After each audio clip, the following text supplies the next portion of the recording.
Film ini menceritakan dua orang wanita, ibu dan anak yang baru pindah ke rumah baru mereka, Sarah Cassidy dan putrinya Alessa.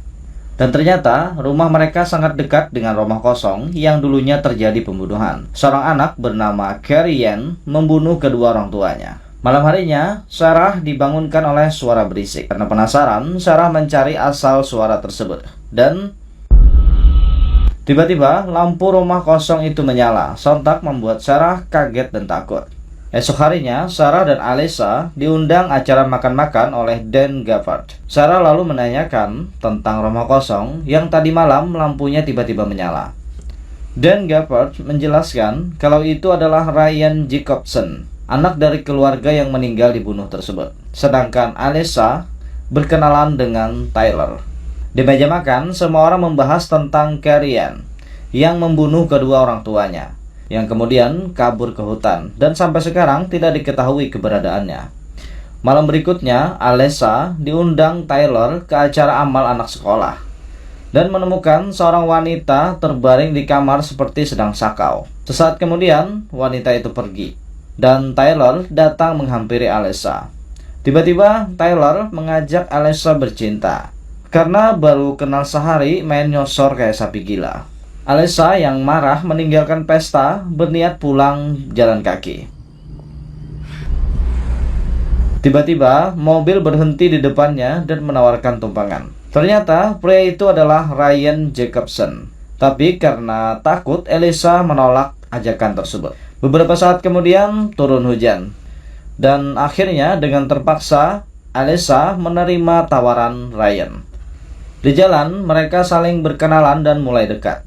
Alessa menanyakan tentang keluarga Ryan, dan Ryan tidak menutupinya. Dia menceritakan semuanya. Saat adiknya, Carrie Ann, membunuh kedua orang tuanya, Ryan tinggal di rumah bibinya. Itulah kenapa dia selamat. Setelah perbincangan yang mendalam, mereka akhirnya sampai di rumah Alessa. Setelah pulang ke rumah, Ryan memasak makanan kaleng dan membawanya ke ruang bawah. Di sana ternyata ada ruang rahasia. Ryan lalu masuk dan membawa makanan itu ke sebuah kamar. Dan ternyata Carrie Ann masih hidup. Setelah disuntik obat penenang, Carrie Ann kembali tenang. Di rumah sakit tempat Sarah bekerja, dia bertemu petugas polisi setempat, Bill Weaver. Sarah lalu menanyakan tentang kepribadian Ryan Jacobson. Bill menjelaskan tidak ada yang salah dengan Ryan, hanya saja dia agak tertutup. Dan orang-orang di sekitarnya berbicara buruk tentangnya. Itu hanya karena rumah yang didiami oleh Ryan sekarang membuat harga rumah di sekitarnya menjadi turun. Hari itu, Alessa mengunjungi Ryan dan memberikan CD musik pada Ryan. Alessa penasaran dengan tumpukan makanan kaleng di rumah Ryan. Ryan mengatakan kalau dia tidak suka terlalu sering ke kota, jadi selalu membeli banyak stok makanan. Alessa terus memeriksa ruangan demi ruangan di rumah Ryan hingga sampai di kamar atas dan menemukan foto keluarga Ryan. Ryan menjelaskan kalau adiknya, Carrie Ann, adalah kesayangan keluarga mereka. Lalu Alessa sampai di kamar berikutnya, dan ini adalah kamar Carrie Ann.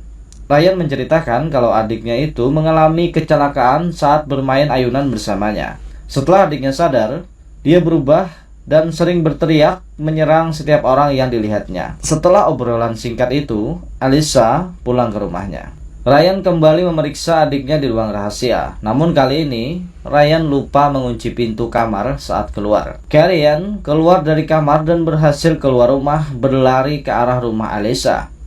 Ryan yang melihat adiknya melarikan diri bergegas mengejar sampai ke rumah Alessa. Pada akhirnya, Ryan berhasil menangkap adiknya dan membawanya kembali ke ruang rahasia.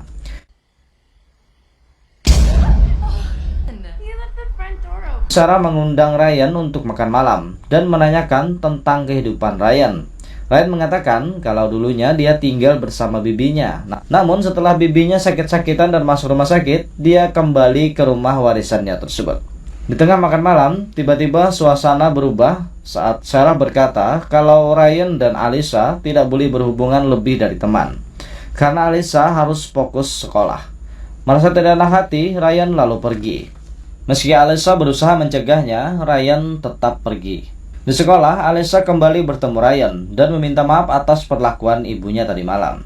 Alessa bersama temannya, Jillian, pulang menumpang naik mobil Ryan. Setelah mengantar Jillian, Ryan membawa Alyssa ke rumahnya, jalan-jalan di sekitar rumahnya tersebut, dan I remember my mom sitting here and kecupan mesra yang menggairahkan. Adegan mesra berlanjut di rumah Ryan. Di ruang rahasia,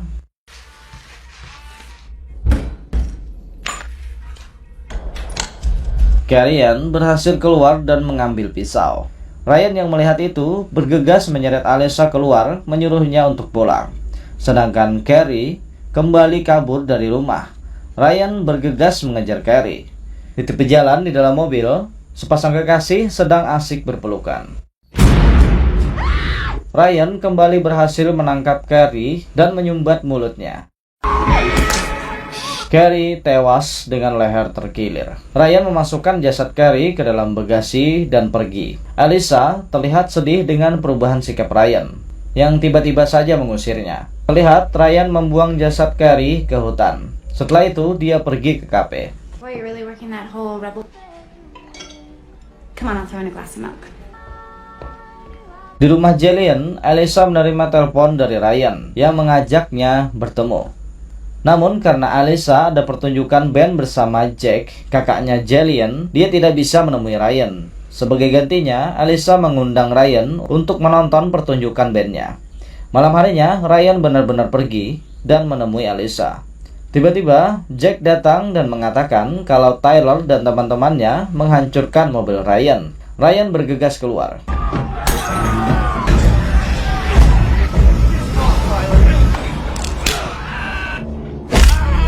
Ryan menangkap kaki Tyler dan mematahkannya. Kemudian Ryan pergi meninggalkan mobilnya. Alyssa mengambil mobil Ryan dan pergi menuju rumah Ryan. Di rumah Ryan terlihat teman-teman Tyler membakar tisu toilet dan melemparkannya ke dalam rumah. Alyssa bergegas masuk dan memadamkan api. Di rumah sakit, ibu Tyler meminta polisi Bill segera menangkap Ryan.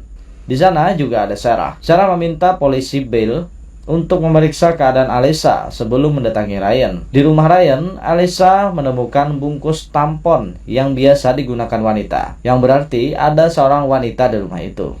Karena penasaran, Alyssa kembali memeriksa rumah Ryan dan turun ke ruangan bawah. Setelah memeriksa seluruh ruangan, Alyssa menemukan pintu ruang rahasia di lantai. Di ruang rahasia, Alyssa menemukan sebuah pintu. Alyssa lanjut masuk ke dalam.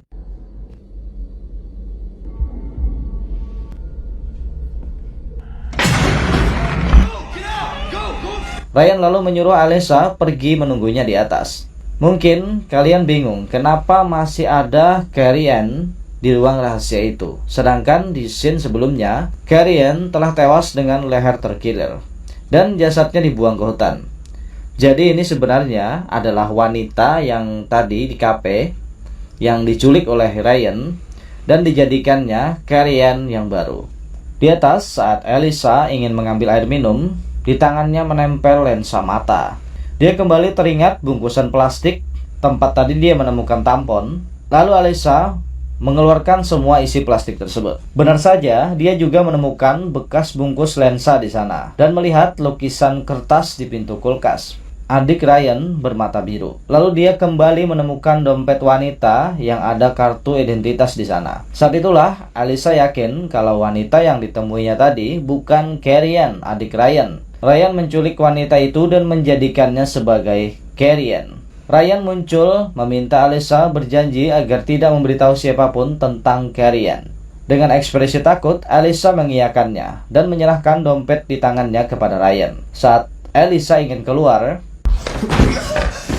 Ryan membenturkan kepala Alyssa ke tembok hingga pingsan dan mengikatnya di ruang rahasia. Ryan lalu bercerita kalau sebenarnya Carrie telah meninggal sesaat setelah kecelakaan di ayunan. Alyssa lalu bertanya, kalau Carrie mati saat kecelakaan, lalu siapa yang membunuh kedua orang tuamu? Ryan tidak menjawab, dia hanya berkata, aku membutuhkan Carrie. Aku tidak bisa memilikimu bersama Carrie. Tapi jika kamu jadi Carrie, aku bisa memilikimu dan Carrie. Ryan lalu membawa wanita yang terikat di ranjang keluar. Polisi Bill sampai di rumah Ryan dan mengetuk pintu. Di ruang rahasia, Ryan yang bersiap menyuntik Elisa berhenti setelah mendengar panggilan polisi Bill. Ryan lalu keluar untuk menemui polisi Bill. Polisi Bill lalu menanyakan tentang kaki Tyler yang dipatahkan oleh Ryan. Ryan hanya mengatakan kalau dia membela diri. Di ruang rahasia, Elisa berusaha melepas ikatan di kakinya. Lalu polisi Bill kembali bertanya tentang keberadaan Elisa. Ryan mengatakan kalau dia tidak tahu di mana Elisa. Polisi Bill keluar dengan perasaan curiga. Di luar, polisi Bill menelpon Elisa dan ponsel Elisa berdering di dalam rumah Ryan. Ryan yang sudah tertangkap basah mengambil sebilah pisau dan mematikan lampu. Polisi Bill kembali masuk ke rumah Ryan sambil memegang pistol. Di ruang rahasia, Elisa berhasil melepas pengikat kakinya dan mengambil lampu di sampingnya dengan kaki, meletakkan bolam panas itu di lengannya yang terikat, hingga membakar tali pengikat sekaligus lengannya. Polisi Bill terus mencari keberadaan Ryan. Saat polisi Bill membuka pintu lantai bawah, Ryan mendorongnya hingga jatuh. Ryan lalu perlahan mendekati polisi Bill dan menusuknya di perut. Di sini kita diperlihatkan sedikit scene masa lalu. Ternyata polisi Bill pernah selingkuh dengan ibunya Ryan. Setelah membunuh polisi Bill, Ryan kembali masuk ke ruang rahasia. Sedangkan Elisa masih berjuang melepas ikatan di tangan kanannya. Saat Ryan membuka pintu, Elisa mendorong pintu menghantam kepala Ryan sampai jatuh. Elisa lalu keluar dan mengunci pintu kamar tersebut. Lanjut menutup pintu ruang rahasia di lantai dan menindihnya dengan mesin cuci. Elisa kaget menemukan polisi Bill yang tewas tergeletak di lantai. Elisa lalu bergegas ke lantai atas, namun pintu di lantai atas tersebut terkunci. Jadi Elisa lari ke bagasi dan bersembunyi di dalam mobil. Ryan membius Elisa dan memasukkannya ke dalam bagasi mobil. Sarah yang khawatir dengan Elisa mendatangi rumah Ryan dan menanyakan keberadaan Elisa. Ryan menjawab kalau dia tidak tahu di mana Elisa. Di bagasi mobil, Elisa kaget menemukan mayat wanita di sampingnya. Dengan sekuat tenaga, Elisa mendobrak kursi belakang mobil dan berhasil keluar. Lalu mengambil palu dan memecahkan kaca pintu. Mendengar suara pecahan kaca, Sarah memaksa masuk dan mencari keberadaan Elisa. Ryan menusuk perut Sarah dengan pisau. Di ruang bawah, Elisa bersembunyi di bawah meja. Ryan mendorong tubuh Sarah ke bawah dan mencari keberadaan Elisa. Ryan menemukan Elisa. Elisa yang terdesak melihat pistol yang tadinya dijatuhkan polisi Bill di sudut ruangan. Elisa menendang wajah Ryan dan mengambil pistol tersebut. Namun Ryan sudah pergi bersembunyi dan mematikan lampu di ruangan itu. Seketika ruangan gelap gulita. Elisa mengambil senter milik polisi Bill. Namun senternya error dan Elisa menembak Ryan dengan 3 tembakan. Elisa kembali menyalakan lampu dan mendekati Ryan. Sarah mengambil palu dan memukul kepala Ryan. Kali ini Ryan pingsannya sungguhan. Esok harinya, Sarah dan Elisa meninggalkan rumah kelam tersebut dan Ryan dirawat di rumah sakit jiwa. Di sini kita kembali diperlihatkan scene masa lalu. Ryan dipaksa menjadi Carrie Ann dengan pakaian wanita dan disuguhi kue ulang tahun. Selanjutnya, film pun berakhir. Untuk mengobati kebingungan kalian, saya akan menjelaskan dengan tempo yang sesingkat-singkatnya. Jadi, Carrie Ann sudah meninggal saat kecelakaan jatuh dari ayunan. Ayah dan ibu Ryan yang pecandu narkoba memaksa Ryan memakai baju wanita dan mengganti namanya menjadi Carrie Ann. Karena tidak tahan dengan perlakuan ayah dan ibunya, Ryan membunuh mereka. Jadi, intro yang kita lihat di awal video ini, wanita yang membunuh kedua orang tuanya, itu sebenarnya adalah Ryan. Setelah melakukan pembunuhan tersebut, Ryan lalu pergi ke rumah bibinya dan tinggal di sana sebagai Ryan. Setelah bibinya sakit-sakitan, Ryan kembali ke rumah lamanya. Ryan yang terobsesi dengan rasa bersalah pada Carrie Ann, adiknya, ingin menghidupkan kembali Carrie Ann dengan menculik wanita lalu menganggapnya sebagai Carrie Ann dan merawatnya di ruang rahasia. Jadi dengan melakukan itu, seakan-akan Ryan sedang mengurus adiknya. Namun intinya, Ryan adalah psikopat pembunuh. Oke, terima kasih bagi kalian yang telah setia menonton video editan saya yang seadanya ini. Semoga video ini bisa mengisi waktu luang kalian di sela-sela kesibukan yang kalian lakukan.